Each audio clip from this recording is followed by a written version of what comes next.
Okay, it's all right, it's 6:02, so we should call the meeting to order. Can you hear me online all right? Kristen, can you hear us? Yes, Kristen? loud and clear.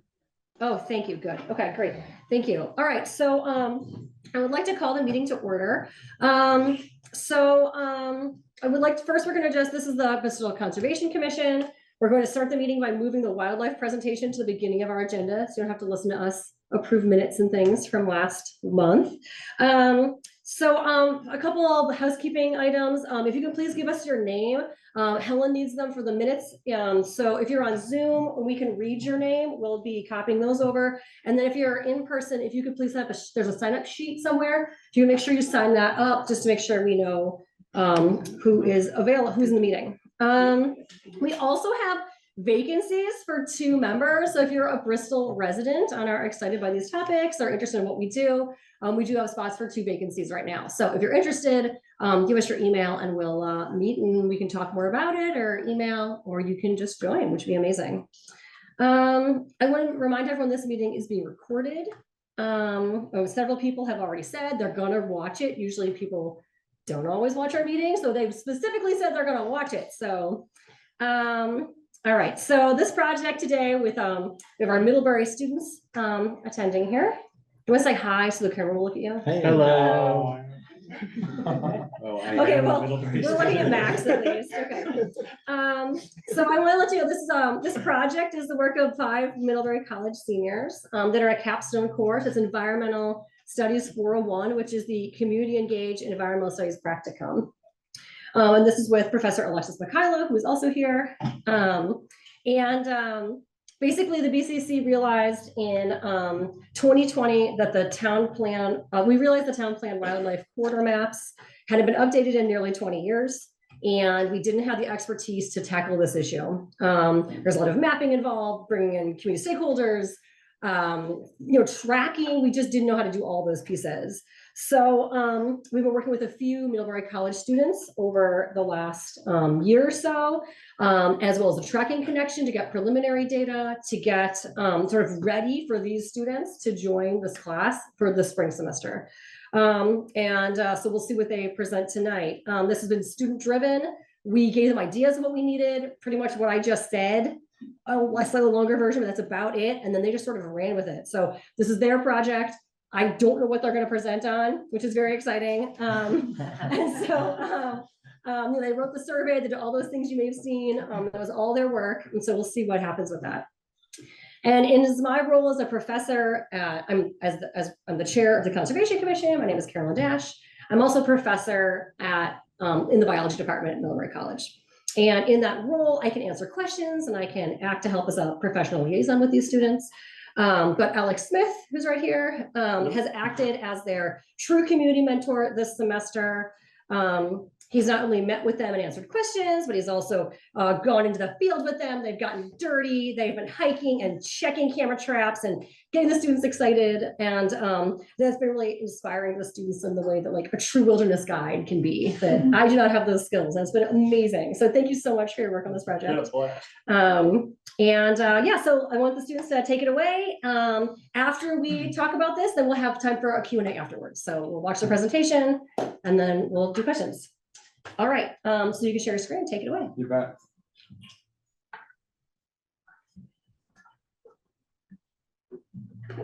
Fantastic. Okay, great. We're on. I'll just minimize this quickly. Okay, great. Thanks everyone for coming. It's so great to see so many people here. We have been working on a project for the past semester titled Bristol Wildways, and this presentation is called How Did the Bobcat Cross the Road? To just jump into an anecdote, did the bobcat cross the road on its own? Did it use wildlife-minded infrastructure to help cross the roadway? Or did it meet a more tragic fate in the most morbid of human-wildlife interactions? We've been studying the story of bobcats like these and many other wildlife species throughout the Bristol area over the past several months. I'll be preaching to the choir and saying that Bristol is a lovely town, with a really charming village here surrounded by a patchwork of homes and really valuable wildlife habitat. And as more people start to become aware of the beauty that Bristol has, that patchwork is becoming a lot more dense. More homes are being developed, roads are being built, and that once intact habitat is becoming more fragmented. So in that context, we have been doing our best to acquire as much data as possible to provide objective recommendations to the town of Bristol to try to guide wildlife-minded development into the future. As Carolyn touched on a bit, our class is titled Environmental Studies 401. It's the senior seminar, community engaged practicum class, and our section is titled From Conflict to Coexistence, a Data-Driven Approach to Human-Wildlife Interactions in Vermont. We are one of 4 projects that are happening in this class, led by Professor Alexis Mikhailo.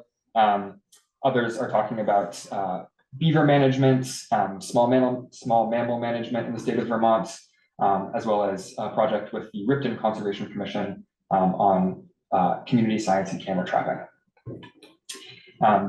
As has also been introduced, we've been working in close partnership with the Bristol Conservation Commission. We're super appreciative of this opportunity and thankful for the expertise that Carolyn and Alex have provided throughout this semester. It really wouldn't have been possible without them. It's been great. And before we get too far, we'll introduce ourselves. My name is Eli Dabari. I'm a conservation biology major at the college. I'm originally from Missoula, Montana. I'm Brian. I'm an environmental economics major. I'm from Singapore, so the city. I'm AJ. I am a conservation biology major, and I am from Seattle. I'm Bailey. I'm a environmental studies geography major, and I'm from Denver originally. Yeah. I'm Max. I'm also a con bio major, and I'm from Boxford, Massachusetts. So today we wanted to just kind of give a quick table of contents for what we're going to talk about and kind of how we've broken down a lot of our work as well, starting with kind of the framework of how we approached this project, what we were given, and some of the foundational research that made a part of that. Then we'll go into some of the spatial analysis and mapping we did, along with kind of the bulk of what our project was, which was conducting field work of camera trapping, led by Knowledge and work with Alex in particular. And then community survey we also conducted that maybe many of you saw and what inspired you to be here. And then kind of information pamphlet and educational materials that we're also producing for homeowners, followed by, of course, some of our preliminary conclusions.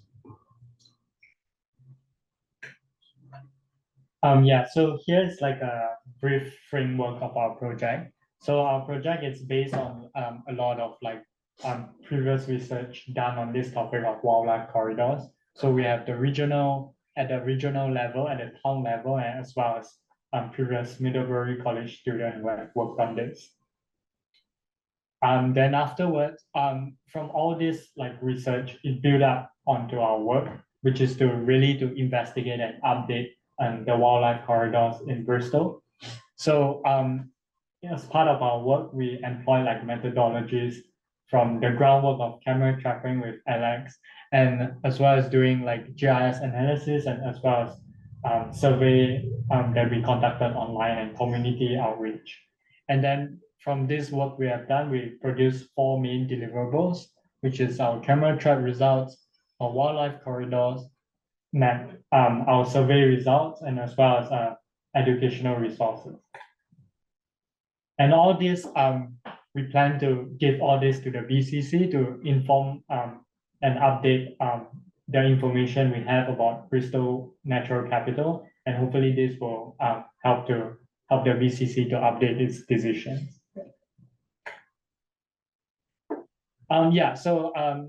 Next, I will elaborate a little bit more about like the foundational research that our project is based on, as well as like what has been done so far, because this is not like something new that we first done, but like a lot of work have been done, and we do not want to throw them out and want to like base our project on this past research. So previously on the state level, like or regional level, like this is a study like being done at the New England regional level, and it shows like researchers have found like the species resistance in this region from comparing from the year 2010 to the year 2060. And as you can see, like the first column on the left, like some species will do well, but other species will not. So like the clarity looks great, but like the moose and like the wild turkey, it's like um their resistance is a bit lower. And so like yeah, there's a lot of previous research being done on this. Can we ask questions or would you rather we didn't? I don't know. We'll have time at the end. Yeah, then we also like to show a little bit of what previous students have done. So this is by a student, Middlebury College student and he did like camera trapping at Memorial and Sycamore Park. So it's like the two public parks in Bristol, and this is like the occurrence counts of like various species that he caught in his camera trap. So there were species like deer, mouse, flying squirrel, and stuff like that. And so with that, the first major component of the research we took on was looking at spatial analysis, mapping of Bristol and the wildlife corridors within it. But this also wasn't without some backing research. We have these two maps here, as well as several others from other town plans and other student research. And they do a really good job of identifying big forest habitat blocks within Bristol, as well as potential pathways of movements throughout those forest blocks. So we wanted to take this and then be more specific about which areas are really key for protecting for those movement pathways. Yeah. And so we produced this map here, as well as several others. So we were looking at three main layers within Bristol. We were looking at protected forest land. So this is public land, either owned by the town, the state, or the government. These areas are designated primarily for wildlife protection and are kind of known biodiversity hotspots that do a great job of maintaining wildlife habitat.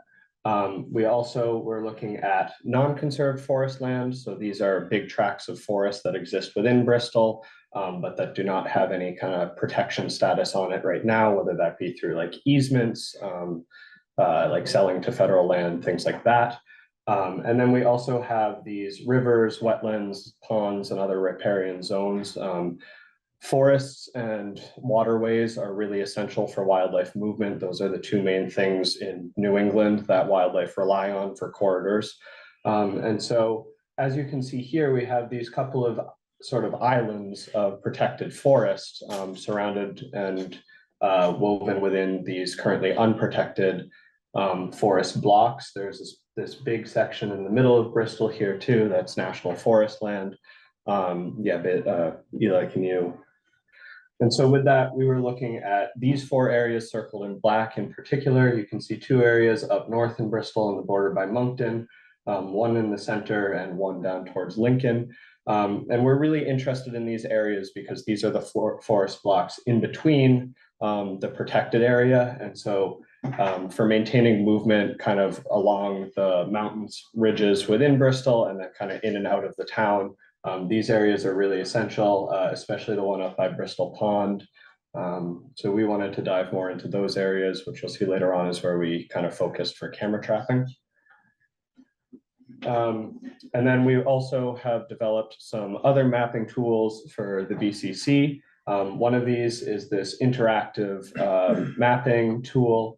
And we were able to put in all these layers that focus on different things. So some of it is our own camera trapping inventory. You can see there's also the streams, the protected areas. We also have layers that look at things like land cover within Bristol, which really gets into kind of what development is where. And this can be used by the BCC or by anyone really to kind of dive into specific areas, look at how things overlap.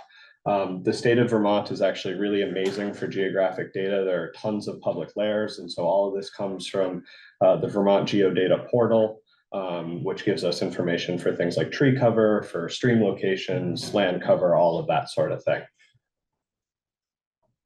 So it takes us into our camera trapping. This is the big bulk of the results that we are bringing in.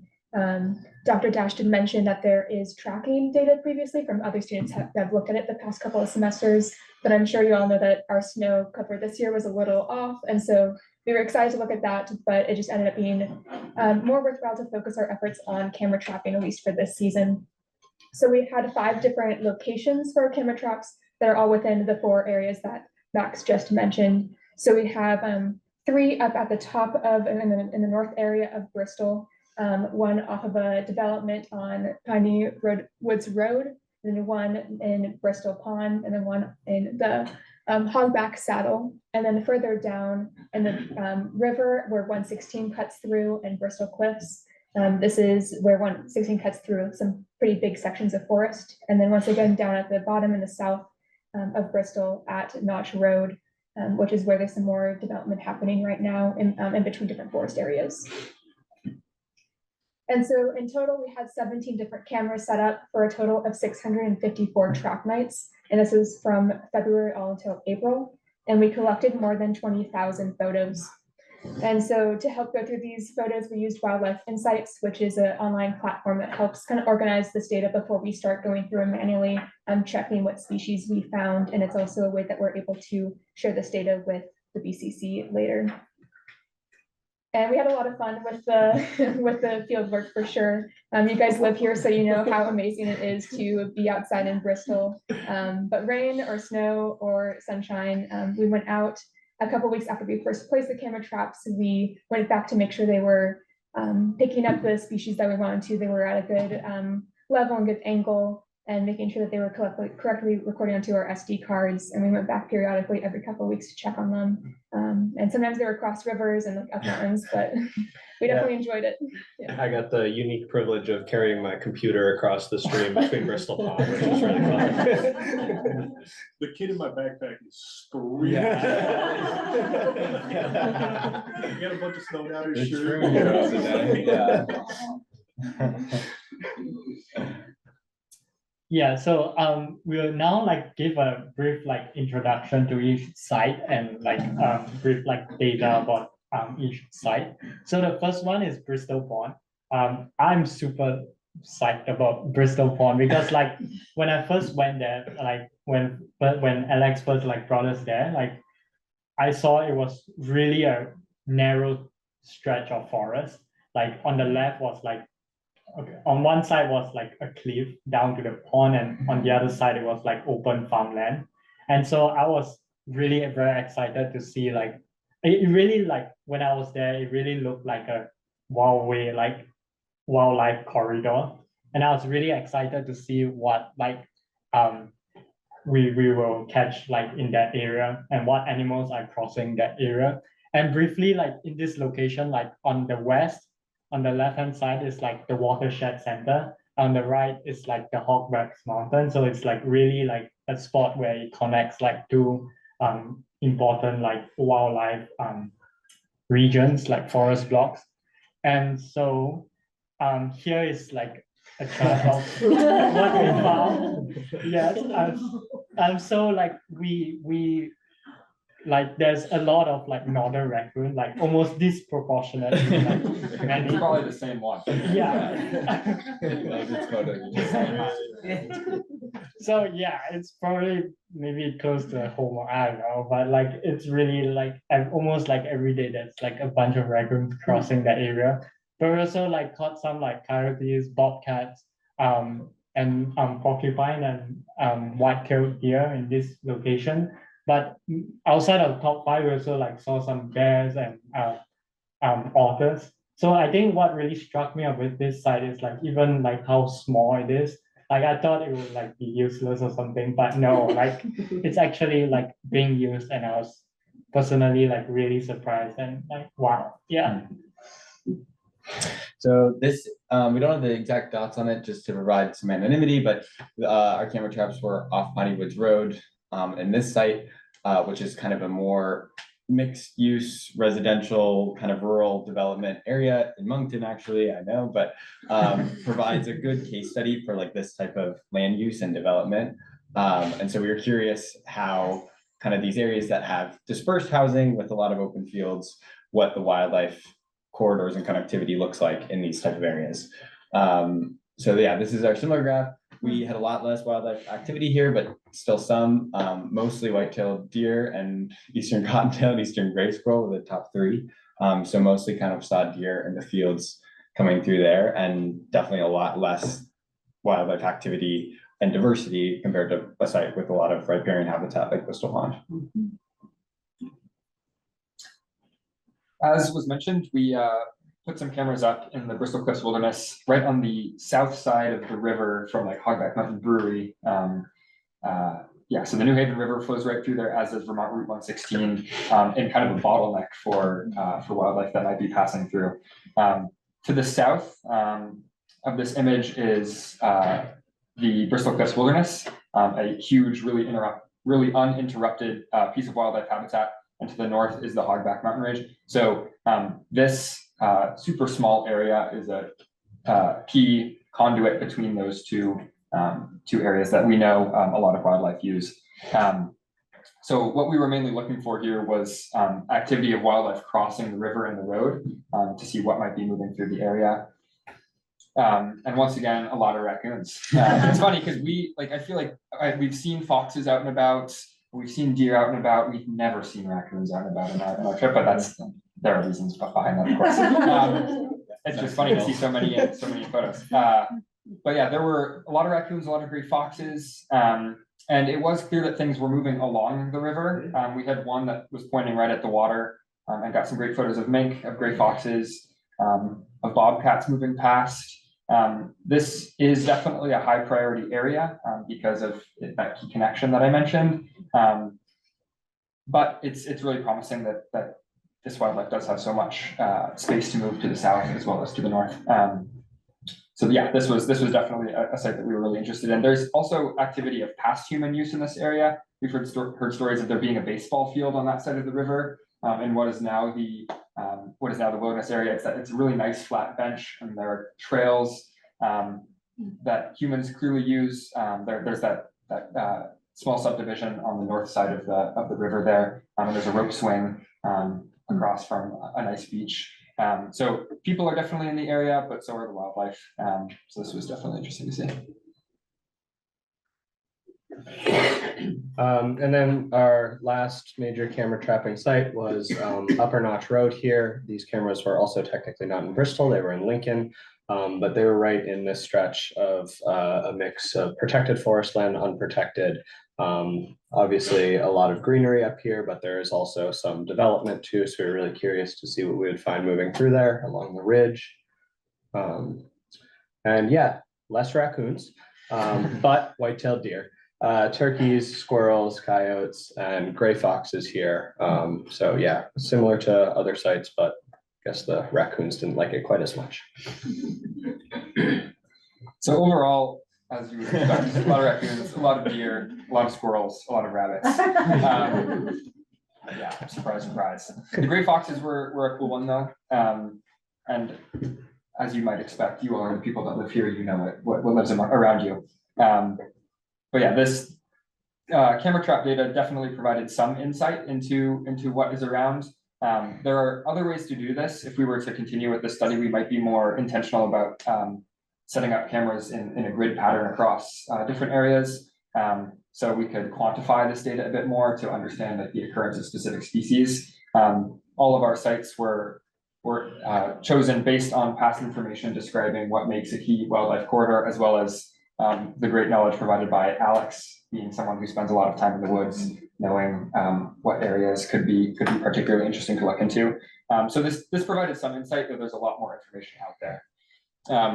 We would be remiss to not share some of the great photos we got. As Brian mentioned, a river otter passed by our camera at Bristol Pond several times, which is definitely a cool find. Here's a photo of the bear. They definitely came out. We got photos of them in April, as you'd expect. They were still in their dens earlier on.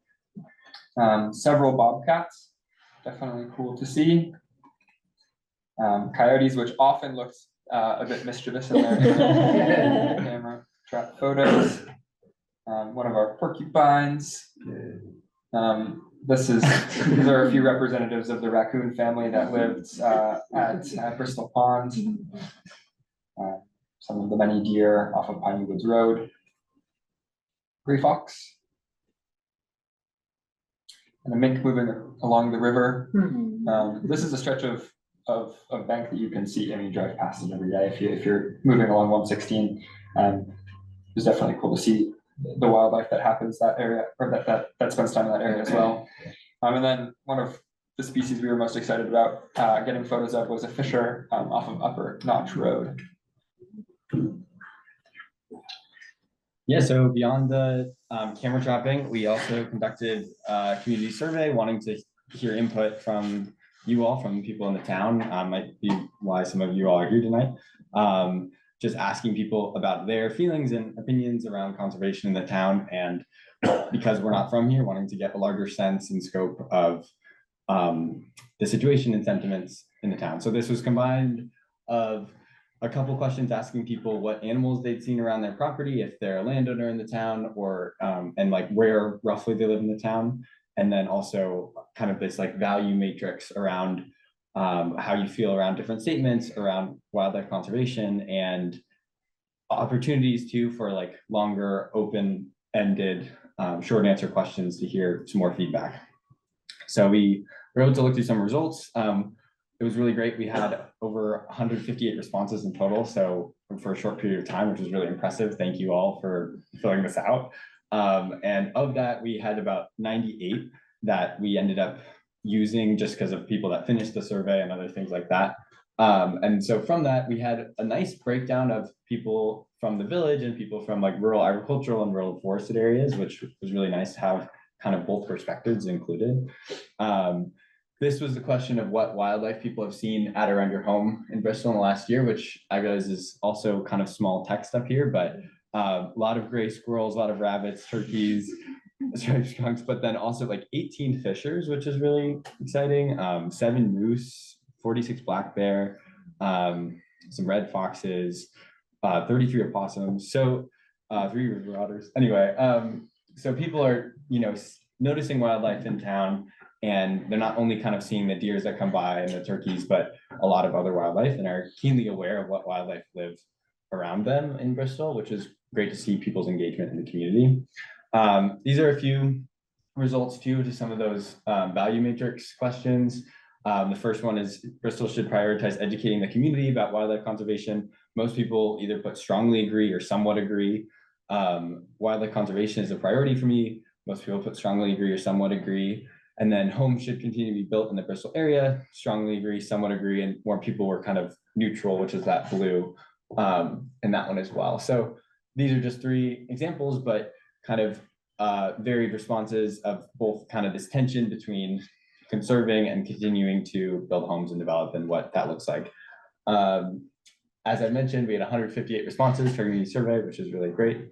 And some of the highlights too from the longer short answer questions were also kind of range the gamut of people's perspectives, which was really great context for us as well, of protecting the diversity of species we have, making sure there's enough space for them to thrive, to balancing growth and recreation with protecting natural resources, considering the traditions in Vermont, consider the traditions important to Vermont, letting everyone have a voice at the table, and to mind your own backyard, not mine. So with these survey results, we definitely we're lucky that although we know we distribute these through kind of our networks, which are inherently somewhat biased through kind of Front Porch Forum and the Bristol Trail Network's email list, but we're still fortunate enough to get a pretty broad gamut of opinions and still an understanding of different conclusions for the town that hopefully the Bristol Conservation Commission can use to kind of guide some of their next steps. So it's clear that you guys and all of Bristol residents really care about the natural spaces around you guys. And so we wanted to make sure there's information for homeowners about how to manage their property. So we ended up creating a Bristol homeowner habitat management pamphlet. There's paper versions being passed around, but there's also a QR code or a link if you want to see the online version as well. And yeah, it's clear that you guys really love this land around you. And there's also people who are moving into this area who might not be as familiar with it. So we really targeted this pamphlet to be for new homeowners in the area that might not have as much experience in Bristol or in Vermont, both to show them about the ecology we have here and the animals that live around them, but also the resources that are in Addison County and specifically in Bristol too. Yeah, and so it's clear that people think conservation is important, and we want to make sure that if people are interested in protecting movement of wild animals through habitat, that they know possible resources that they can use to help develop their own properties, land management goals. Yeah, and another part of this too is that over 70% of Bristol is privately owned, so private landowners do have a considerable impact in how Bristol is able to continue maintaining its wildlife populations through its habitat.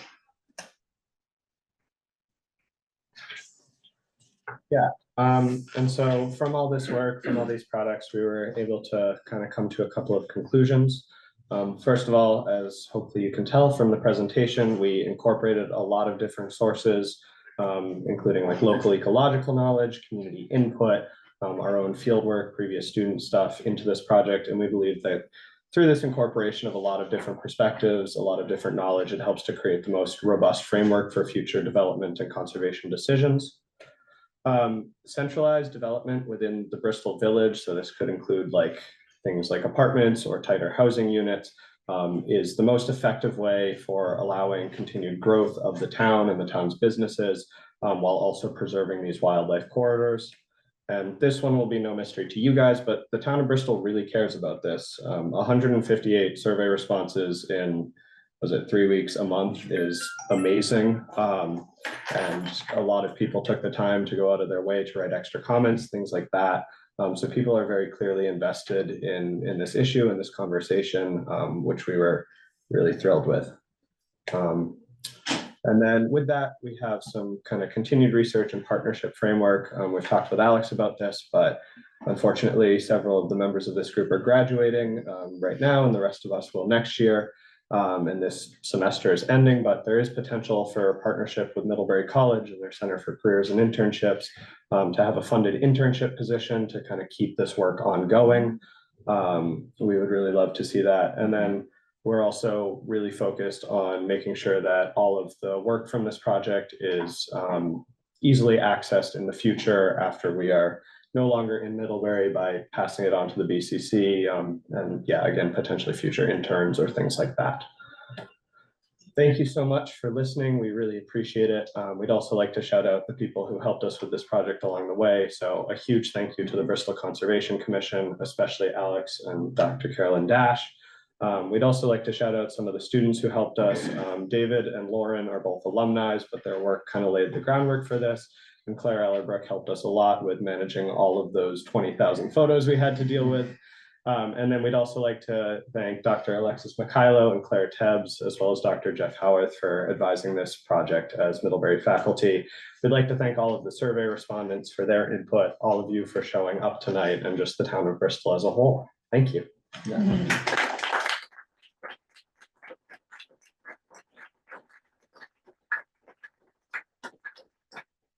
Well, thank you very much. And I'd like to open the floor for questions. If you're on Zoom, if you could raise your hand or put a question in the chat, that would be great. Or I can turn ever so often to Zoom and see if you want to check in. But for now, we'll see you have questions. Yeah. Question, we're originally from Illinois, and they have now from Canada, gray wolves have come down to Illinois. Have you seen gray wolves in Vermont? We have not. Gray wolves were extirpated, which just means locally extinct from the area. There has not been evidence found by Fish and Wildlife. There are anecdotal stories of people seeing them here and there. There are also really large coyotes here and there too. So, but we have not found any evidence in Bristol.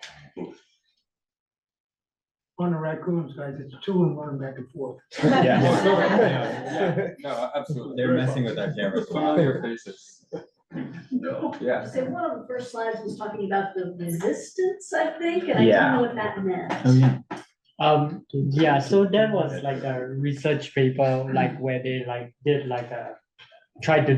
do a projection, and then I think they define resistance as if in each cell that they use in the mapping analysis, if they predict that in that cell there's a probability of more than 70% of finding species there in 2010 and in 2060 in their computer model, then it's classified as like in that cell, the species is resistant. I don't know. That's a, Yeah. I think general resistance and to development and like ability to coexist in a human altered landscape. Do we know, is climate change factored into that criteria at all? Is They that- had some environmental factors, I believe, in kind of how they were mapping it. I don't think it was like a climate change specific one, but things like rainfall or like canopy cover were involved. I have a multi-layered question. Yeah. So, were there any species that you suspected might be out there that you didn't see, or ones that were not necessarily identified?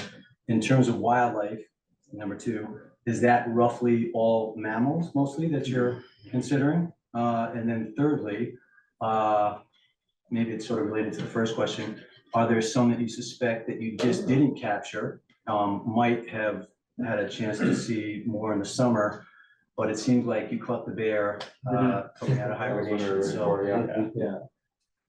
Yeah, one that we were hoping for and got at the very end was that fisher. Another one we did not get was American martin. They're more elusive in the woods. I think we didn't get any beavers at Bristol Pond, though that's likely just due to where our cameras were placed.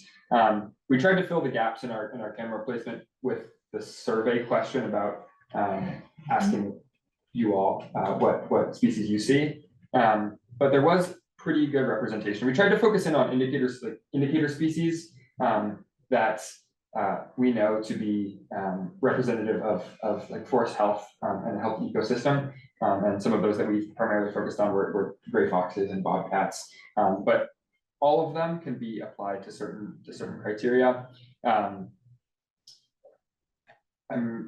You all please jump in. Well, another thing too, I think that on the reflection today are the other groups in our class presented, and there's a small mammal group, and so we didn't have any like cameras focused on the small like shrews and all those things that are really left out of a lot of these research conversations, and that was kind of their project, was trying to bring them into the conversation. So I think there's definitely room for continued research in these things, as you had mentioned, of like a more grid-like framework, but we kind of treated these as specific case studies in different land use types around the town. And yeah, to answer your question, we were focused on mammals for this study. Obviously, issues like amphibian crossing, things like that, is a big deal as well. But yeah, for camera trapping for this, we were focused on mammals. I kind of mentioned it because just in gardening, I've seen that gardener snakes are out now, Yeah, and totally. I've heard that on the Bristol Cliffs Wilderness area, there was maybe a timber rattler snake. Whoa, okay. Obviously, they probably waited for really warmer weather, but there are rattler snakes down in Orwell and Benson, I've been told. But anyway, that's another rattle type snakes down in Orwell and Benson that face west. But anyway, that helps to understand if there's others that, could be out there. No catamounts though. Well, we got close. We got the catamountiest looking non-catamount that has ever been seen. A big bobcat. Yeah, that's Big what it tells. I can attest to catamounts. I jumped one in my backyard 3 years ago. So this, I don't know who was more scared, him or me. we'll have to send you this picture. This actually wasn't from our cameras, but I ran into somebody at work who swore to have seen a catamount, not too far from you up on Notch Road. And I thought, everybody says they see a catamount. I get like pictures of people's house cats and they think they're catamounts all the time. Yeah. And then we got this picture that is, it's pretty doggone catamounty, but the state expert on this says to bobcat that there's a funky shadow in it that looks like a tail that isn't apparently, but boy, it's the most convincing. If you notice in the Fish and Game books, they have no open season on wolves, catamounts. That tells you that they are there. I know there's a wolf running around, I know for sure. I've seen his tracks, and I heard him, and I went to throw, I hear him so close. Yeah. But, is that on wild turkey, is that 130? 1.3. Yeah, I was gonna Well, that's ask about surprising that. because Yeah. there's an awful lot. I have every year just before the season opens, I have 30 or 40 in my backyard all the time. Yeah. Does anybody But have this- any insight on this? Because it looks like it's all of New England, and my experience, they're all over New England. And you seem to go up in that clear cut up by the top of the mountain up there. That's where you seem to have. That's my turkey spot. But, but one thing, so on that subject, there is, you know, in terms of not just like what's here, but their resilience, wild turkeys are a very fragile species, and we're seeing that in the southeast in big numbers right now, that they're very susceptible to beast predators, of the populations of which are growing in a big way. You know, as we've seen about 700 pictures of raccoons, they're susceptible to really strong rains in the spring. There's a lot of things that make turkeys, though they are doing really well since reintroduction, they're a tender species compared to a lot of other things, which is nerve-wracking as somebody who's heavily invested in the wild turkey. A lot of states that had a lot of them have lost population in a big way in the southeast.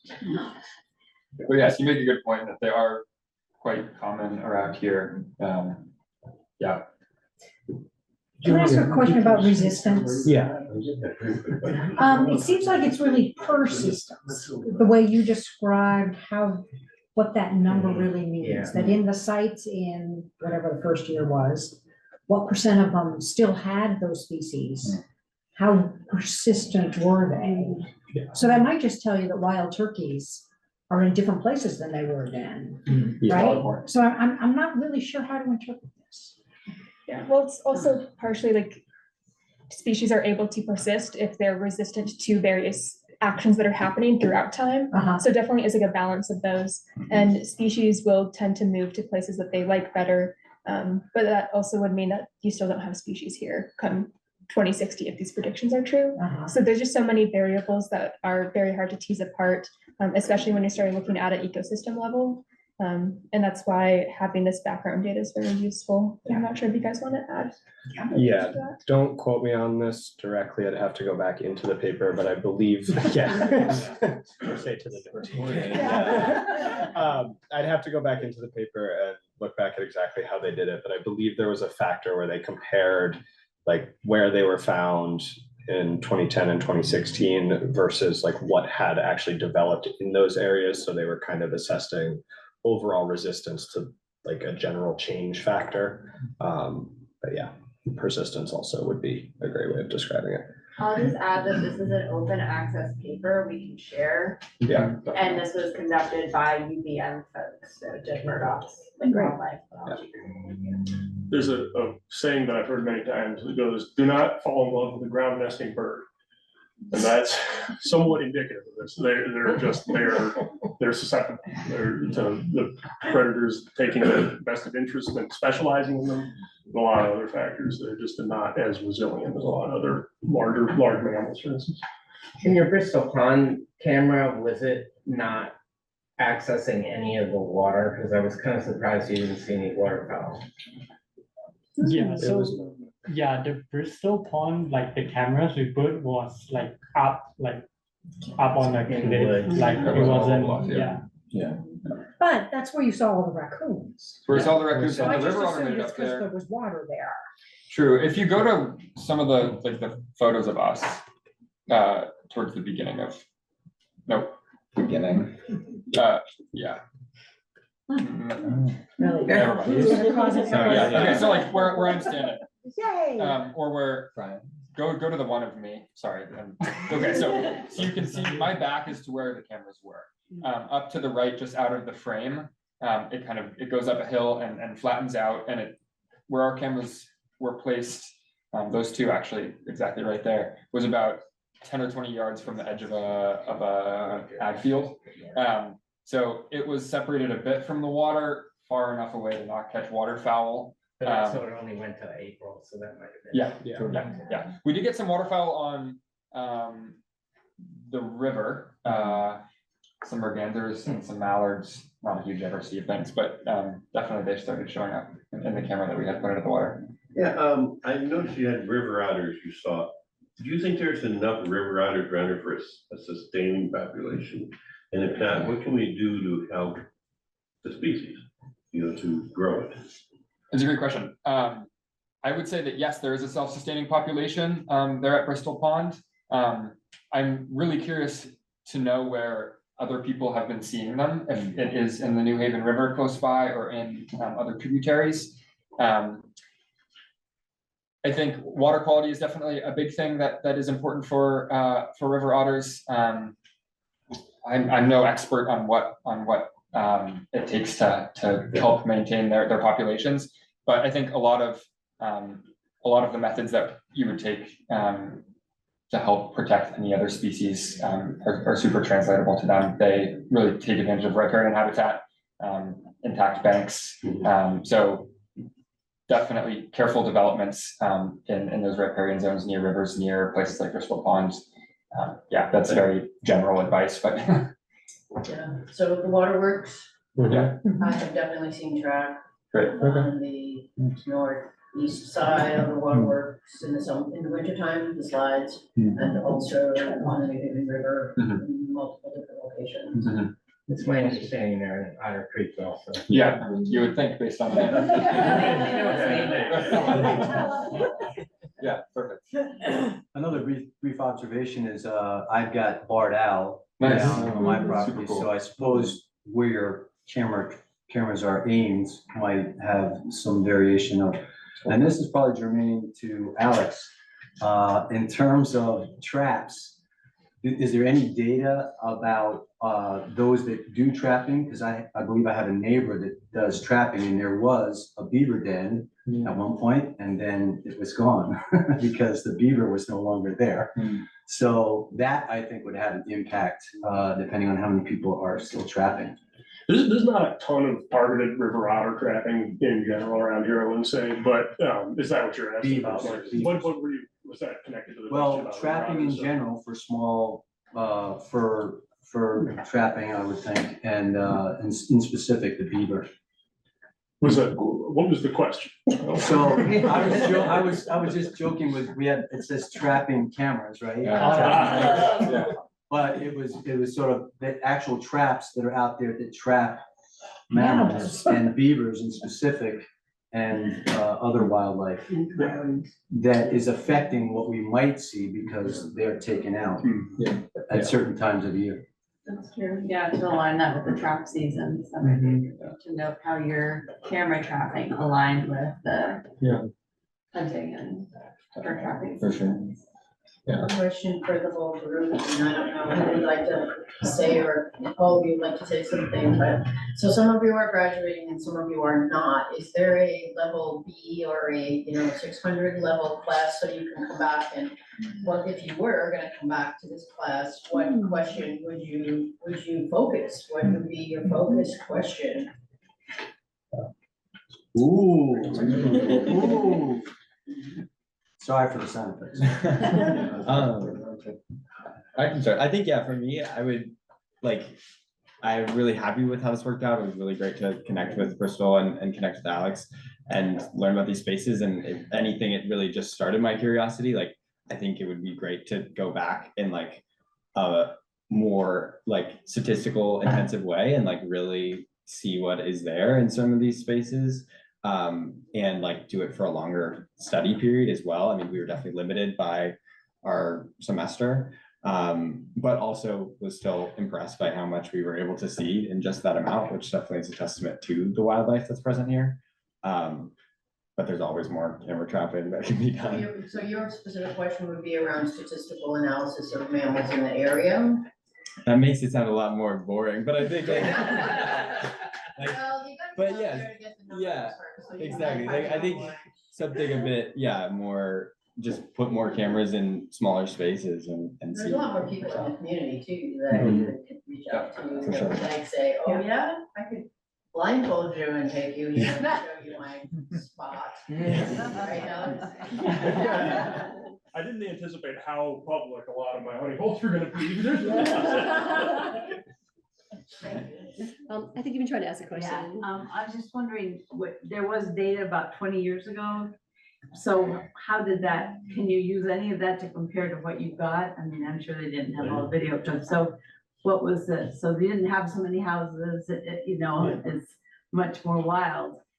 What, the change of species were, the amount of species, is there any kind of comparison that Yeah, we didn't really dive too much into that, but that would be also a great follow-up for another semester or something of looking into what they found there 20 years ago. And I'm sure there are some spatial analysis layers and stuff of Bristol that we could dive into to see how like the town's development and landscape has changed over that time and to see if we can find any correlation between changes in wildlife occurrence and changes in development.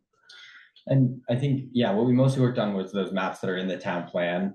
And a lot of it has remained similar, like in a large zoomed out version still. Although the town has grown, like these larger forest blocks are still relatively well conserved and intact. So it's about continuing that, I think, too.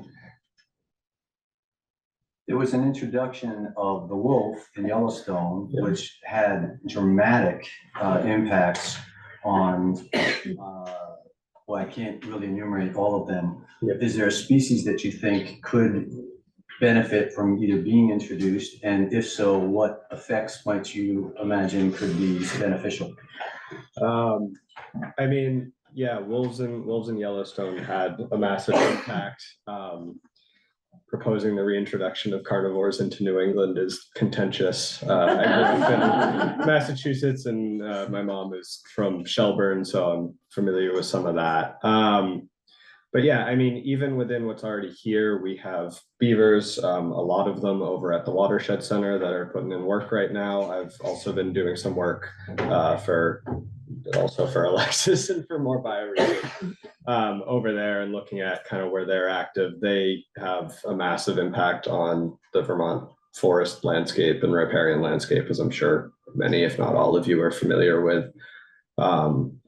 But yeah, I mean, I think there's plenty to kind of dig into on what's already here, on coyote presence and things like that. And then, yeah, on beavers as well. Yeah, I'll briefly add with regard to coyotes in particular. I mean, there are a lot of carnivore species that used to be here that aren't now. Like for example, we talked about catamounts, we talked about wolves, and a species like the coyote, which has moved north with time and didn't originally live in this part of the country necessarily, has filled the niche of some of those past carnivores. So the one thing we talk a lot about is like shifting baselines and like what actually is natural, what species should be here, what species should be prioritized, because things are always dynamic, and it's true though that I mean it's hard to narrow down one species that is more important than the rest when they all contribute to these ecosystems in different ways. But yeah, the predators definitely catch a lot of the limelight in the media and in discussions like these. You mentioned that 70% of Bristol is privately owned. And does that privately owned include both individual owners and business owners? Is it private versus state or government ownership, or what does that mean? Yeah, it's more of the second of the public land we classified was a lot of like federally owned, state owned, the like nature conservancy parcel, and then like public towns and town owned. And then, so the rest, you know, private homes and businesses is So A. Johnson is side. private. Yes. Yeah, and they own a lot. Yeah. And it should be noted in this conversation, we've referred a lot to conserved lands versus non-conserved, but we've got some private landowners in Bristol that have done tremendous jobs of keeping these corridors open and there's working timberland. So yeah, it's not a black and white, like this is good habitat, this is not because it's private, you know, like we've got tremendous corridors that involve private lands. Do you have any figures of that? What percentage of land within the town of Bristol is conserved?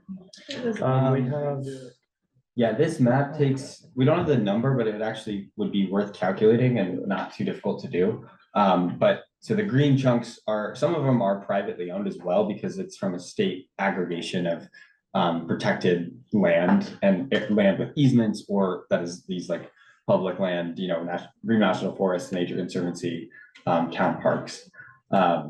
And yeah, so there's also with some of these state layers too, always some updating to do as well. But gives a general overview of the areas that have more long-term preservation and put in place. I see that Kevin Hansen is online. Kevin, can you unmute? He is the head of the, Planning Commission. The Planning Commission. And, he's just done the commission has done a whole doing new regulations in terms of zoning. Yeah. And I think he took into account that he was looking at wildlife corridors in that. I just want to be sure that he did take that into account in his new zoning regulations. Kevin? Thank you for, I think, for bringing that up. So our recent zoning regulations were pretty much restricted to what we call the village planning area, which is dominated by the traditional village. So we had a grant, I can't remember the department, but it was a state funded grant to focus on developed areas such as the village and looking to intensify development in already established areas. So that is the gist of the current changes to the zoning. We have started discussing as a planning commission what our next activity will be, and there is still interest in looking more town-wide, if you will, at housing opportunities or zoning opportunities to support housing throughout the town. And where that goes is a mystery, and it'll be the discussion of the planning commission over the next maybe couple, 3 years. So we didn't really specifically look at wildlife corridors with our discussion because it was pretty much hemmed in by the village planning area. If we go wider, it may encompass that, but there are quite a few areas, and I think if you look at the planning zones in Bristol, the conservation planning area, if you will,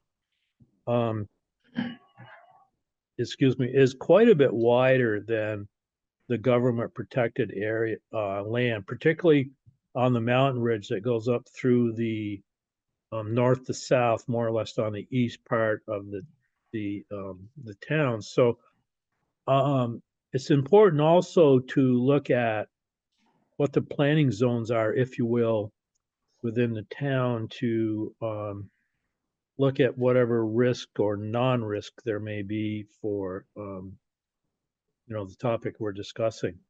Does that help? I'm glad you're looking at it in the future. Thank you. Thank you, Kevin. Thank you, Kevin.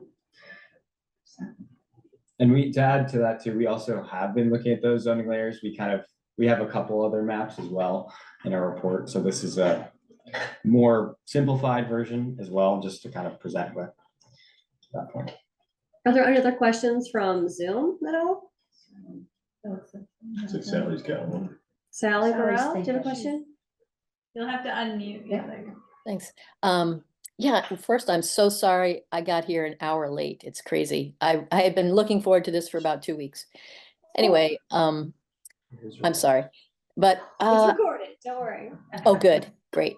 One question I had just today, and a few days when I've been riding my bike on Carlstrom Road, I've just been wondering about that area that's been really sawed down and ground up and stuff like that. And how does that, what's going on? Is it housing or just, and maybe that has nothing to do with this meeting, I don't know, but it just seems like that's the kind of thing that needs to be zoned or worked into a thing. Yeah, I'm unaware of that. As far as I know, it's private land. I'm not sure. Yeah. But the land is always changing, I think, and that's one of the things that inspire the students to do part of this work, right? And to update some of this is things change, and we know we're putting houses in and there's actively managed forests, and we want to sort of think about where is wildlife today, and maybe how was that different 20 years ago? I think Kevin's got some input there. Oh, great.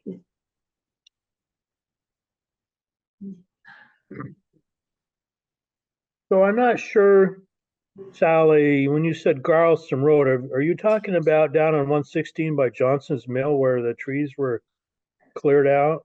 No, I'm talking about on Carlstrom, like beyond Ken's house and further on down on the left, if you're heading south. There's, Like Harvey Yeah. Lane. There was a big blowdown there when we had that big storm. okay. No, they've been cutting. No, I know, but it's that Okay. area. Got it. Get it?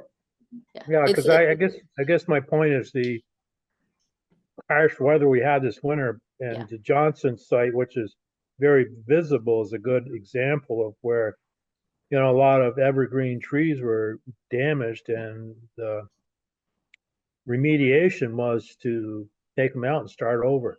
Yeah, that could be what happened on the Carlstrom, because that's just above, sort of where Johnson's is. Sort of. Yeah, it may be just wind came blowing through there and made a mess, and now it's being just starting from scratch again or something. Thank you. Do you think we should put these in the town office? I mean, how should we Right distribute inside the these? door, there's a whole Yeah. sort of area for brochures. Well, this is really, really fantastic. So it's also for the commission. What? Got a plant so in we'll the have audience. access to all of your stuff. Yeah, much more than this. And then I guess how are we gonna make this available to the people? Yep. We'll We figure don't that know out. yet. We have to see what they give us, I think. That's through our website, the Conservation Probably Commission on the website. Yeah. Well, one thing I was thinking with these brochures is wasn't one of Porter's projects to hand out new baggies to Mhm. the That's where- That's where this came from. That's like Yeah. one thing that. Wouldn't this be perfect in there? Exactly. Hey, here's a way you can help out, because Vermont otherwise. soap and. I know, and where to put your trash, and what you could do to Right. help the wildlife in town. Yeah, there's also all the pamphlets out front here. Maybe if the library has much space or not, we can ask. Yeah. Yeah, absolutely. And then I think also, we'll make sure the planning commission has a copy of the PowerPoint and any maps you've generated. We can share this with the town administrator as well. Our hope is that it gets distributed as far and wide as possible. And we hope we have developed, mostly the guys at the end of the table have developed a lot more maps than just this one. And that interactive tool as well can be really useful for adding layers and taking them away and looking at different things in particular. Yeah, the online version of the pamphlet as well is hopefully very accessible to people. So you'll need to make sure you're not done with the project until you give Alexis and I everything, as well as admin approval for anything we need, like the Go link, for example, for any of those tools you created, right? But to be transferred, like just how Lauren gave you so much foundational stuff. Now you need to do that. So the next group, hopefully, if that group is us or whoever it becomes, can start from that starting place, right? We want it to sort of die in a drawer somewhere. We want to keep it going. Yeah. Alexis is just gonna keep feeding us students. We're gonna have this map down to- So the college does have a lot of good resources to get us engaged with community. The Center for Careers and Internships gives students funding to work on internships that are able to provide funding themselves, which is great because we also need to eat food and pay for housing in Middlebury too. But also, so these resources are easily available from Middlebury, but we also want to make sure that BCC has access to them in case other outside people want to use them as well, including students from other colleges or people in town that are really interested. So we want to make sure this is as available to people who might not have the same type of licenses and access to programs that we have at the college. So. I thought I saw a hand Did you up want to in say the back. something? Yeah. Mine isn't so much a question as it's just a comment about how great I think this is and how in a town I lived in prior to coming to Bristol, there was a very active group of townspeople that were part of the Keeping Track system. Mhm. And within that town, there were transects that those individuals would go to on a regular basis, and with GPS data and paperwork that they recorded in the field, that information was then used in not only creating the town plan, but in some cases, giving pushback to development that was happening in that town that was pretty directly violating a lot of their findings about particularly animal corridors. That town, like this one, had a river, and those river corridors are pretty important for animal movement. It may be something to consider for your work in conjunction with planning and perhaps zoning to, to see about getting some keeping track activity in this town. That's a great idea. Yeah. I don't know if we're gonna conclude shortly, but Probably, yeah, just that'd be a good. statement to add to what Bruce said. I think when you consider the development pressures that are out there, there's never really been a voice for wildlife. Well, there's been very few voices, and I think this amplifies what can be stated because there's data behind it, and there needs to be a way to sort of have some pushback against development pressures, because once it's blacktopped, once it's built, it's probably not going back to a natural state. And so we have to navigate that balance, and there needs to be advocates for other species. And there we go. Well, I just want to say, this has been an amazing experience having you help us with all these things. We gave you some very loose ideas and you provided so much for us. This is really fantastic. It's such a good job. I just want to say thank you for all that hard work. It's been amazing.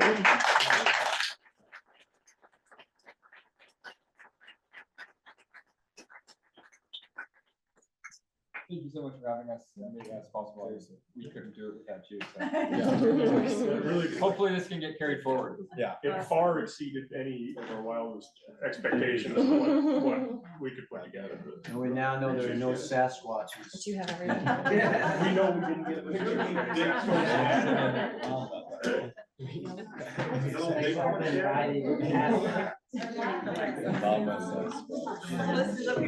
And the printer, basically all the printers are broken on campus right now. Well, I think it's because everyone's printing, and halfway through me printing more pamphlets, the printer overheated and stopped working. But If you wanna send this to us. No, You said with this QR code. well, also I can print for free right now on campus, so I want to get some more physical copies, and I'll see. I remember that luxury. I'm so bummed. Now my cat can bring you the printer. Washington, yeah, Colorado, Singapore out west. Yeah, no, it's a bummer to have to go. Well, I guess I don't have to go, but I would love to come back. Supposed to be you were graduating. I was just asked you, I guess. Come back for turkey. Yes, season's not over. Season's not over. But Alex will not show you any stuff. He's actually really generous. I know, he always does that. They went there. I haven't gotten it. I want you to go get a big gavel. You'll be the first to know. I appreciate that. Carolyn, do you want us to clear out as you continue your Choice. business? You're welcome to see how Oh, I'm sorry. town politics don't. If you've seen Parks and Rec. It's pretty, actually. Great show. Yeah, I know. That's good. Thank you guys for coming. Hang out. Bye. That chocolate. We're just gonna throw it around. Frisbee golf. How much longer? You know,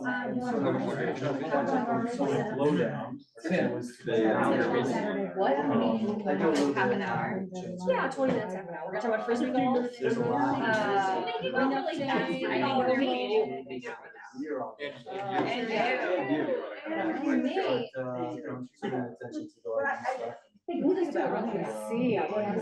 Yeah, we got like 20 minutes. Yeah, okay. We can get through this in five. Alex has priorities. No.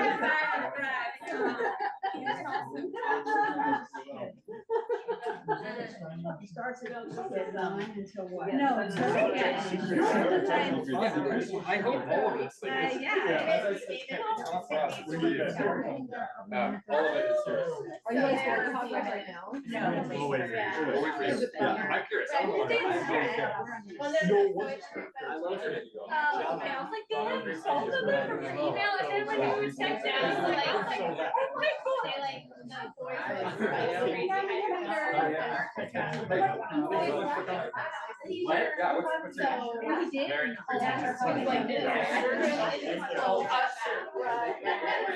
You need to cool down.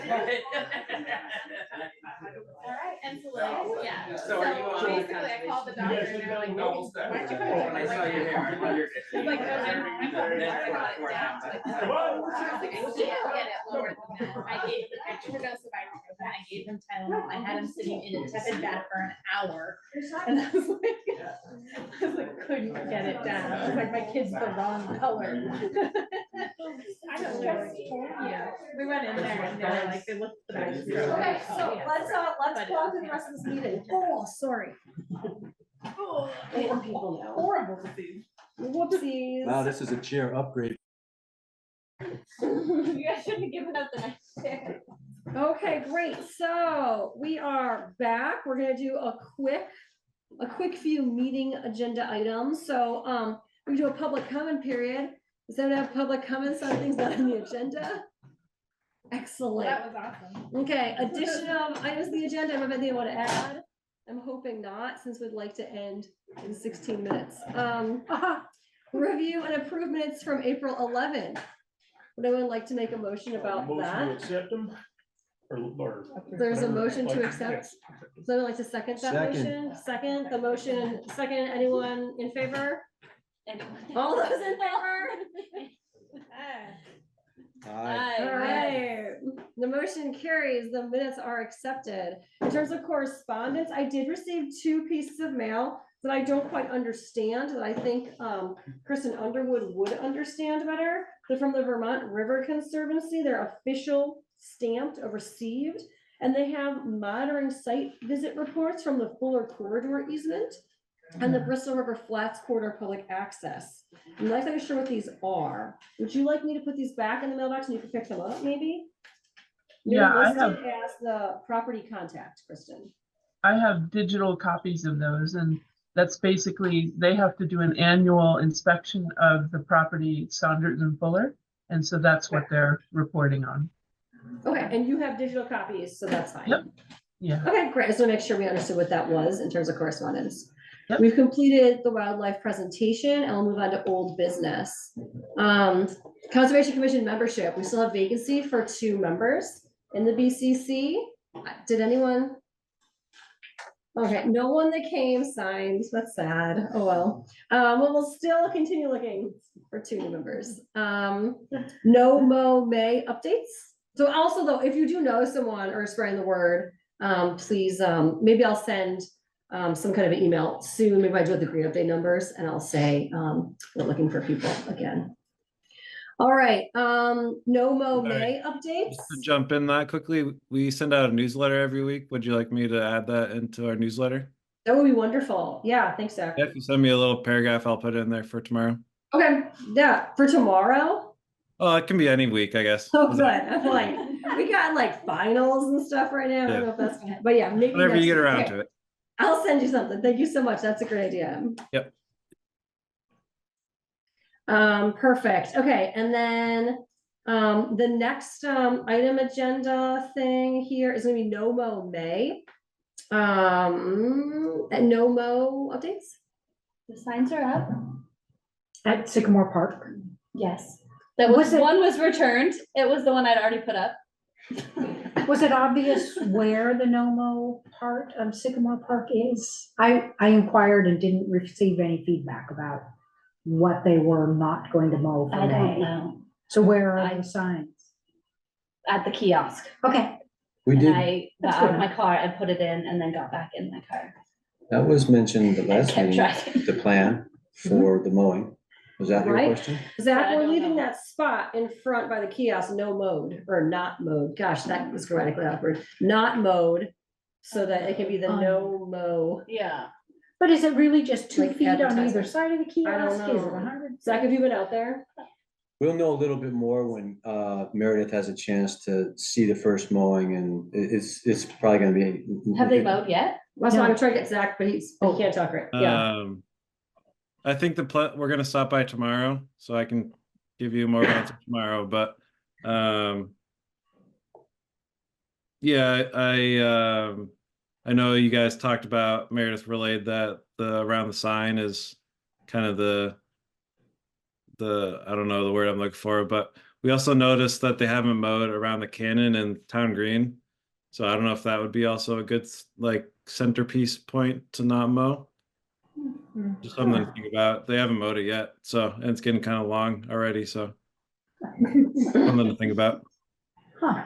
We could opportunistically just stab a sign in. There's already a sign right next to it already a anyway, sign so up. Oh, that's right, we For already Green put the Day. sign in, that's right. yeah. Okay, well, Zach, if you see that, yeah, if you could just give us like maybe an email update if we need to do anything about that at Eagle then, not Eagle, sorry, Sycamore. While we're talking about it, as far as the signs that are out there, I got the impression from Meredith that, and the one that was found in maybe just off to the side in the woods, do we have a pickup that's happening for some of those signs that might be out there? So they're put out and then somebody's gonna, just like the Yeah, political well, I signs went that to find happen. it and it wasn't there, so that's probably like, Okay, last Yeah. year, all right, well, they hold up really great. yeah. What happened was the no-no We saw sign. ours. We found the big ones. Someone found like in the John one, there's like covered in like decomposing leaves and Yeah. they washed off and they worked pretty well this year, Yeah. even though they didn't like that for a while. Yeah. Well, we'll put ours, I just realized that ours is behind the barn, so we'll put ours front and center on Pleasant Street. Don't worry, guys, we're not mowing. Till September. again. But in terms of Sycamore Park, I would assume that the end of May, early June, pick Grab- them up. grab Yeah, those then I go, signs. yeah. Wonderful, thank you, Nancy, for, Only if they're still there. and Carolyn for the no mow May presence on Town Green. I was just there for Green Day, you know, so. I was there to keep you company. Yeah. So who was there for no mo? All right, okay, so I think that's going along well then? Yep. Okay. Great, Green Up Day, in terms of the debrief for that, we distributed a total of 401 bags this year. There was a sort of a strange manufacturing issue where the innermost bag on most rolls was sort of melted in a strange way, such that garbage would fall at the bottom. So I'm not exactly sure how many people took extra bags or how many we ended up leaving. We have overcounted bags that really weren't used this year. We gave Jono a bunch of the broken ones. He said he could find usage for them around his property. So yes, that was a little bit of a shame. I'll tell the Montpelier people about that in terms of bag manufacturing for next year.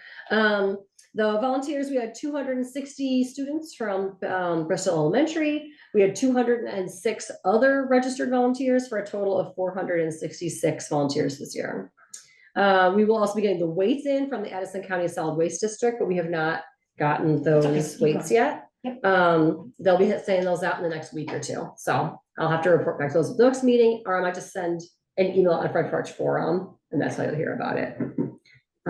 So that's the plan there. That's it. But yeah, it was good. It was nice weather, a lot of turnout. It was a nice day. All right. I do have a comment about Green Up. Oh, great. What's your So Green Up Day we comment? started seeing bags along the side of the road a week ahead of time, which is great. Do it when you can. But animals are getting into those bags. Yeah. So I spent 2 of my bags picking up other people's bags. Yes. So I don't know if there's balance there. I know. The balance is I put them out on the Monday before Green Up Day. I've been doing that for, well, I guess as a town, we've been doing that forever, as far as I know. They used to be handed out inside the town, now we do it on the steps Yeah, with Zach and Meredith's help. And so I don't know, yeah, I don't think. think if there's it's like a solution. sunny day, it's nice to just go out and do it. I'm happy if people do it, but I agree, sometimes they get ripped into. Some people request for me bags well in advance, because they don't want the grass to grow up, or maybe their neighbors to sort of manure over a patch, but I don't want to go into it later. So I have gotten several people from the community have called me and asked for bags much earlier. And some years I've been able to help them and give them bags earlier. This year with the eclipse and visitors, I wasn't able to help people with that. But again, like you said, I don't want them out too early either. So I noticed that Leicester has a drop-off point. It's got like, a big trailer that people drop off bags there. It's possible that we could have a extra early drop-off point, like if you're going to do it way in advance, here's an option, you don't have to, but here's an option, a big trailer, but then we'd have to get someone who had a trailer to stick it somewhere. Right. If it was up to Green Up Day, I would be doing so much messaging on so many things. They want us to join the Guinness Book of World Records this year. They wanted me to do an app. They wanted me to be on Instagram, and I don't even know what else. And I was like, no, I'm just putting bags out. We're gonna do the normal thing. Like, I don't want to. It works fine, right? I don't want to like obscure the message with like some new system every year, because the problem is that then you change the system, and now people are, what's the old system? Where's that? And I just want to keep it as streamlined as possible, so people know what to expect. So it's like a tradition, as opposed to like, oh, what's this new thing? I got to sign up now, and it confuses people and they don't want to do it. So I'm trying, that was the advice I had received from some of the people that passed the torch to me. And that's what I'm really trying to honor, is just to make it as easy as possible on the volunteers. Like, she was like, join the Guinness Book. I was like, nah, not gonna happen. Like, we're not confusing the volunteers with this situation. Yeah. We had 24 hours to run around and get signatures. We had to fax it somewhere. I'm like, no. Let's just get the trash. So, all right, other things then. So Green Up Day feels good. Okay, moving on, and let's do a parks update. And we have Zach here with us to discuss Frisbee golf from the Bristol Rec Department. Yeah, I have a little PowerPoint. I just don't know how to share my screen. I don't do Zoom very often, so. If you hit share screen, there's a green with an up arrow in the very middle bottom. The only other Click on color I that, see. And then you click on the PowerPoint that's open on your screen.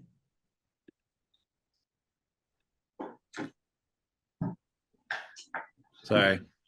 No, that's fine. So you have to have your PowerPoint open, click share screen, and then it'll give you the option inside a window of the things you can share, and you can select your open presentation or whatever presentation you're using. Cool. Got to Can I change some permissions too. Sorry about that.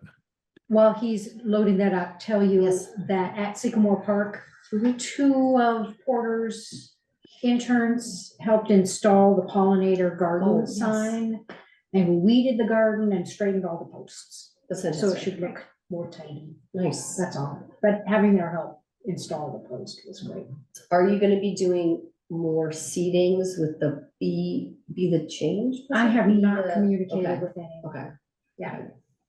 On that note, all of the apple trees are now pruned, and I did take a look at the sliding plexi on the kiosk, and I remember there was some question, I got them to work. Oh, Yes, I noticed that. Yeah. Nice job. We still need to update the material that's on the kiosk. They're faded, ripped pieces of paper. I think Zach had said that if we gave him things, he would do it, right, Zach? Great. Yeah, I was on the phone with Meredith Anytime. today. She wants to add a few things into that kiosk as well. Great.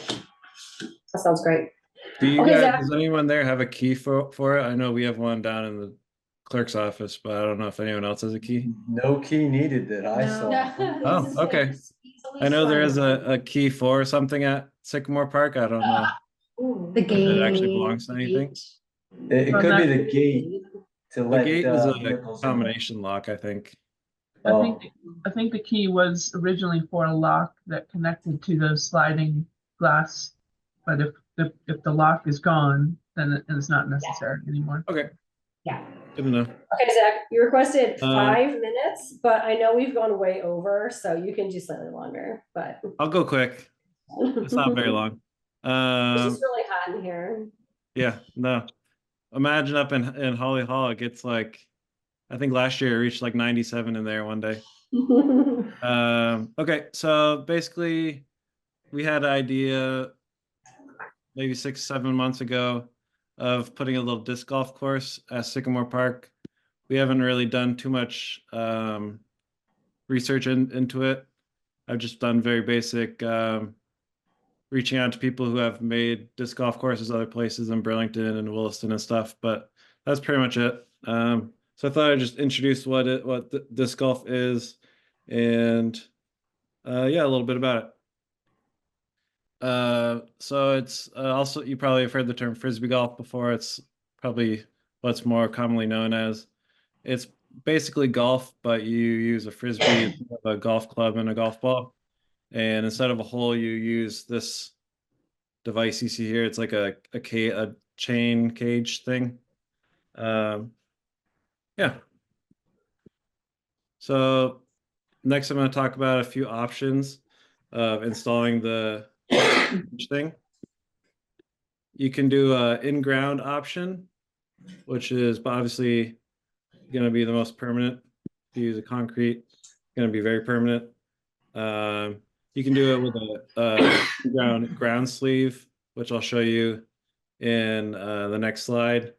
Or you can do, if any of you guys have been over to the hub, they have a movable portable one outside the hub, which is just like, looks like this. So that's the portable option. And then if we go the in-ground route, this is a little diagram of what it would ideally look like. So on the left here is a little anchor tube that stays in the ground all the time. And then in the summer season, the spring, summer, fall season, you kind of insert the actual cage into the pipe. And then when you're not using it the rest of the winter time, you just take it out and you can cover it up with more dirt, or you can just leave it how it is, whatever you think. Zach, it says it's got a lock on that. You know any more about that? Yeah, so there's like a little, kind of like our lacrosse goals, they have a pin that holds it in. But yeah, we would ideally lock them up so people can't steal them, because I'm sure anything that's not locked up gets taken pretty quick. And then another aspect that is not necessary, but people who play frisbee golf like to see, is a platform to throw from. So this would obviously, probably more than the cage, this would be more of a impact on the environment of Sycamore Park. It could be as simple as a little square of 2x4s with dirt and grass inside, or they have them with a pavement and concrete. Lots of different ways to do it. This isn't necessary, but it's like a nice thing to have for people who play frisbee golf. I personally have only played once, so I'm not an expert at all. It's fun. It's a nice way to get outside and walk around. These are some other things to consider, like John talked about. We'd want to lock them up because they would get taken or moved around. Sycamore Park is about 8.5 acres as far as I could find online. You guys would probably know more than I would. But typically, frisbee golf course takes about 1 acre per hole. So we would be looking at 8 or 9 holes to have at Sycamore Park. One thing to offset the cost of creating the course would be sponsors for the holes. This is obviously 5 years away from happening, but installing and purchasing equipment and all that would be cool to have. And on the little signage for each hole, you'd want to have the par as well, kind of like a real golf course. I don't know if any of you guys were on the meeting earlier today. I wasn't on it, but Meredith was, so I heard the whole thing. I think Jono, you were with the Accessible Parks meeting. That's right. This kind of goes along with that. I don't know if we would loop it in with the accessible parks, whatever we're going to do to Sycamore Park, but it might be a time to tackle 2 problems, not 2 problems, but 2 having opportunity to tackle two things at once instead of, yeah. And as you can see on this map on the right here, there isn't really any places to play frisbee golf around Bristol. It's kind of a empty hole. The farther north you go, there's a lot, obviously in Chittenden County. But here on my next slide, I have all the close ones. Regents has a few. If you've been to the high school sports fields, they have one around the outside. It's not like a real one. It's kind of a rinky-dink one. CVU also has the same type of thing. Rutland has one. St. George has one, apparently.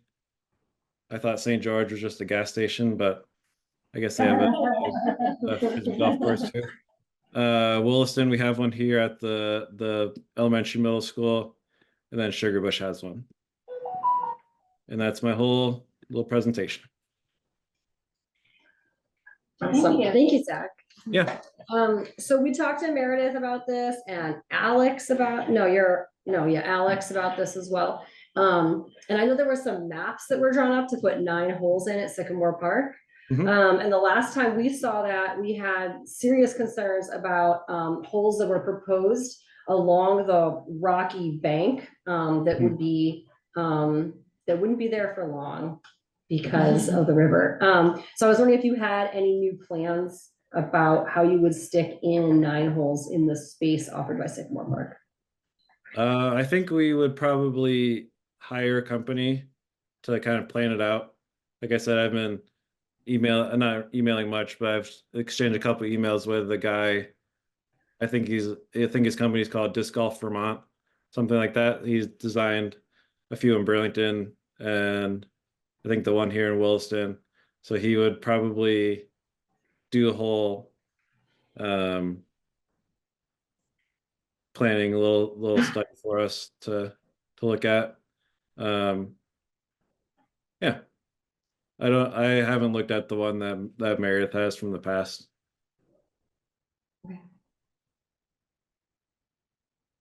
Other questions? An observation, I think if it could be phased in based on actual usage, I would pass on putting the tees in. I just think that's overkill. I might liken it to public state courses versus private clubs. It's a lesser sort of facilitated, with all the particulars. So. Well, especially with that being a pretty active floodplain. Yeah. Those wouldn't look very nice for very long. Yeah, I think things to consider, is the very active, flashy part of the river. It's, we're not allowed, according to the FEMA way the land is gifted, we can't have permanent structures on that property. So we have to be mindful of that. As well as maintenance, right? Right now, we have a hard time if a branch falls off a tree, depending on the mowing company each year, sometimes they just go around that branch instead of moving the branch, right? So I have a lot of concerns about long-term maintenance of a project like that. But I think, Jim, did you have a question from the? Reiterate what I've said in the past, the town doesn't allow permanent structures, and putting concrete in the ground is a permanent structure. On any of our parks.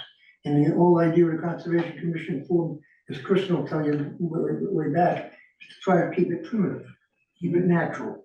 To me, that is not wanted at all. Something to think about. Yeah, I wasn't necessarily advocating for a certain option. I just wanted to provide you guys the information. One idea I had was maybe for a couple of years, if we were to try it out, just get a few of the ones they have at the hub, just like the $200 portable options, and chain link them to a fence, bike lock them to or not a fence, a tree, and then if people use it, maybe in 5 years we plant something else. If no one uses it, then we scrap it. I don't know, something like that. Yeah, so that might be a better way to start. I agree. Yeah. You mentioned there's one at the high school. Is there an option to make that one better? You said it was rinky-dink. Could we beef it up and use that existing and make it better? I haven't or seen that. maybe move those cages to the Bristol Channel Network loop, through the business park around there or something. Would that be an option? That's a good idea. I think we'd have to talk to the school administration about that, but yeah. Talking to the kids at the hub, sounds like none of them even use it, so I don't know why they Yeah. really have it. Is that on school property though, or would that be the Bristol Rec Club property? It's on school property. It is, okay. Yeah. I can never remember which is where the cutoff is. Yeah, I kind of remember that's curious line. we've been speaking about this for at least a year, and I don't remember how the idea originated. Any backstory on I that? think I think Meredith, there's guy there's- came, yeah, there's there's Meredith had a friend, who were yeah. pushing for it. Okay. Citizens. Yeah, it seems like it just seems like, yeah, the park is just a little too small and there's this permanent structure. I like the Bristol Trail Network idea. Is Right? interesting. You go Yeah, that's for a crazy. walk, you do a little. Yeah, that's by the Isn't business park, park it's loop. small. I It's don't not know. very many acres. If you looped around though, and then by the dump trail somehow, and then back around the high school, I don't know. I'm not It's opposed to worth what, talking to Porter about. to what Jim is advocating, in that these are natural areas and maybe they Yeah. remain more park and Mhm. or different, there's recreation, there's the high school fields, which there's already one that exists. There's, maybe something that could happen around the perimeter. But I would say, you sort of table, discussion a little further to Yeah. see, more on the ground interest versus an outside person, or I don't know, maybe there was a town resident that really was promoting it back at that point, because Yeah. I just don't know if there's a groundswell. Eli, do you want to ask one? No, I was gonna say, this is super fun and like I've had a great time doing it, and in my hometown, there's disc golf infrastructure along certain trail networks, and people hate it because it means there are projectiles flying over it along the trail. And so it works really well in places where it's more set aside, and when it's on a trail that's frequently used, That's a good point. it is Yeah. really challenging. That's a good point. Anyway, that being said, like I've had a great time. No, absolutely. But Well, that's you the just have to be trouble. intentional about it. No, That's that's the a trouble with good Sycamore point. too. That's true with Sycamore, I know. And then so much is Walking, are you the gonna get floodplains. inside? Yeah, Jim. Contact the rec club, something on a rec field, that'd probably be a good idea over there. Mhm. That's where most people would do their recreation. Yeah. There is also one getting put in Middlebury right now. No, Yeah. that's wonderful. I think it's on the edges of the golf course, but there's some students who I know who have been working on it over the fall. So on Oh, campus. cool. Yeah, but I Like just think off the tandem. it's supposed to be public access tentative. Neat. Yeah. Okay, that could be cool. Maybe we could find out more about that and put you in touch with them as well, Zach. Yeah, sounds great. Cool. Thanks, guys. Well, thank you so much for bringing this to our attention, and are keeping this sort of like in our consciousness. I know it's something you've been thinking about and Mary's been thinking about for some time. And so, yeah, just there's a few things to get through to see if it's gonna work or not. But I like the idea of, starting temporary or maybe contacting the group in Bristol, in Middlebury and seeing what they're up to as well. A quick summary comment is, think about that location, maybe more appropriate for the rec park as was pointed out. And then second, going with the less permanent, more of the, I guess that third option of the portable, because you can always upgrade, you can always sell that to another interested party and then get something that's more permanent, and see down the road whether there's enough interest and funding and everything else that would be necessary to make that happen. Yeah. Well, thank you very much. And yeah, we'll keep thinking about these things and let us know if you're gonna make any new steps. That'd be great to keep in contact about this, I think. Sounds good. Cool, thank you. Any more parks information? That's what I'm thinking about. Yeah, other parks? I can insert, when you think it's appropriate, the meeting that Kristen and I. I guess were that on, would be so- now, right? With accessibility? Yeah, Kristen, you've been quiet this meeting. Do you want to jump in? Sure. Yeah, General and I attended the monthly meeting of the accessibility project, and we helped them to finalize a plan for advertising the project. And pretty soon that'll be distributed on Front Porch Forum, along with a survey of citizens asking for more information about how they might like to use those parks or make them more accessible. They asked if we could host them at a June or July Bristol Conservation Commission meeting, just to update us and talk through some of the conceptual plans that they're developing. And another opportunity is they're going to come do a tour of all three parks, Memorial, Eagle, and Sycamore, on June 4th, which is a Tuesday, from 1 to 4 p.m. And anyone would be welcome to join at any one of the parks or all three of the parks. So the Did I miss plan there. anything, Bruno? Yeah. No, well, so I don't know what the capacity is of the van that the rec park would have. And so I think it's a great opportunity I mean, a number of us have already been at the parks for work days and so on. But just to have the perspective of accessibility and maybe other things that come up, but that's the main focus. And Porter, if you recall, leading the charge to get this grant and having a chance to sort of delve into it. It's hard to say when the final product will be. It's a lot of steps in between here and there, but similar to the survey that was put out in Front Porch Forum, we would be doing something similar, and then having a good sense of, where that leads us. Zach said there's 14 seats in the van. Oh, People can probably drive themselves too. Yeah. They can as well. Right, like I'm planning on trying to attend and I'll I know, obviously but drive there's myself, there's so like I a don't have to nap time install the right car there. seat into the Yeah, van. exactly. That's where I'm at too. That's- Well, that sounds great. And I saw that email as well. I know. I hope people can attend that. That'd be really great to get a bunch of voices out there. Anything else about parks? No, so that just maybe dovetails into our next meeting agenda item about summer meetings. So I told them that we normally take August off, but June or July could be possibilities. Do you think that's true? Going to be the case? I'll be out of town in July, but I will be here in August. Yeah, But I can do Zoom, so I do outside for those meetings, but. Yeah, we're out of town for August, but we're here in July. Okay. We could just do Zoom only for summer, and then if you're out of town, you could still try to jump on, if that's, I know it's not as much fun, we like to go outside. Yeah, we don't have any internet at the lake where we stay. Oh, sure. What do you wanna do? Anyone who wants to cancel August? We usually cancel August. Do you wanna cancel August? Sure. Wait, when were you gone? August, with no internet. And you're July. Yeah, I can't do July. But I could do Zoom for July though, but we usually like to do outside. We'll cancel August, but can we Zoom July then? Yeah. Or, cause I'd like to be outside in July, but maybe we won't do outside July this year. We'll just do Zoom July. Pavilion? You want to do the meeting? Well, then Do you I want to will. come to the meeting? Well, if we can see it, You're on this, if they want to come to the July meeting, and if they do, then we'll do it. via Yeah, Zoom, well, could and we then- do the June meeting with the accessibility people? Yeah, they can do either. I think they were asking us to tell them what would be the best.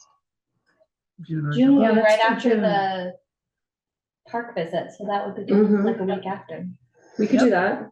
Okay, I'll put that, let me make a note before I forget. So we'll have them visit for the June meeting. That's next meeting. Yikes. Okay. Oh, wow.